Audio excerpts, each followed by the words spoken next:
Hi అండి. దేవుడి నామాలు అందరికీ వందనాలండి. నూతన సంవత్సర శుభాకాంక్షలు అందరికీ. ఇదిగోండి ఈ సంవత్సరం దేవుడు నాకు ఇచ్చిన వాగ్దానం. మీరు పరిశుద్ధాత్మ శక్తి పొంది విస్తారముగా నిరీక్షణ గలవారగుటకు నిరీక్షణకర్తయగు దేవుడు విశ్వాసము ద్వారా సమస్తానందముతోనూ సమాధానముతోనూ మిమ్మును నింపునుగాక. ఆమేన్. రోమా 15:13 అండి. దేవుడు ఇచ్చిన ఈ మహా వాగ్దానాన్ని బట్టి, ఈ ప్రామిస్ వాక్యాన్ని బట్టి దేవుడికి వందనాలు చెల్లించుకుంటున్నానండి.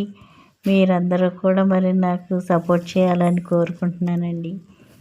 దేవుడు మహాకృపను బట్టి అందరికీ సమాధానం కలుగునుగాక. ఆమేన్. ఆమేన్. ఆమేన్.